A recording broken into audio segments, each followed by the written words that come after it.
ဒီမိန်းကလေးကအရန်ထူးဆန်းတဲ့ကိုငိုချင်အောင်လုပ်ဖို့သူကပထမဆုံးကိုမျက်နှာကိုကိုယ်တိုင်ထိုးလိုက်တယ်ဒါပေမဲ့အဲ့ဒါမလုံလောက်ဘူးလို့ခံစားရတော့သူကစက်သွန်နဲ့မုံညင်း master ကိုတုံးလိုက်တယ်ဒါတွေကလူတိုင်းကိုချက်ချင်းငိုချင်လာအောင်လုပ်နိုင်တဲ့အရာတွေပဲဒါပေမဲ့သူ့ပေါ်ပဲမဟုတ်ဘူးကုမ္ပဏီရဲ့ CEO ကိုပါမျက်ရည်တွေစီးကျလာအောင်လုပ်သွားတယ်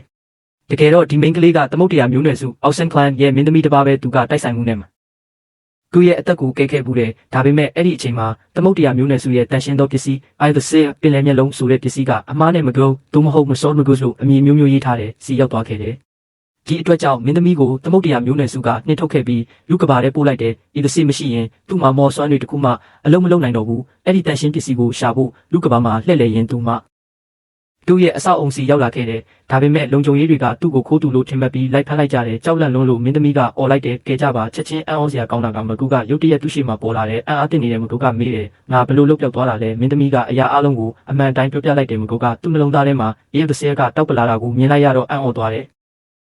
ဒါပေမဲ့သူဘာမှမပြောခင်မှာပဲလုံခြုံရေးတွေကမင်းသမီးကိုအပြင်ထုတ်ပစ်လိုက်တယ်မင်းသမီးကတကယ်လို့ချင်တာက UC ကိုပြန်ရဖို့ပဲအရင်တစ်ခါသူဒုက္ခရောက်ပြီးငိုနေချိန်မှာမကူကသူ့ရှိရုတ်တရက်ပေါ်လာခဲ့တာကိုတတိရတယ်ဒါကြောင့်အခုသူကကိုငိုချင်အောင်လုပ်နေတာပဲ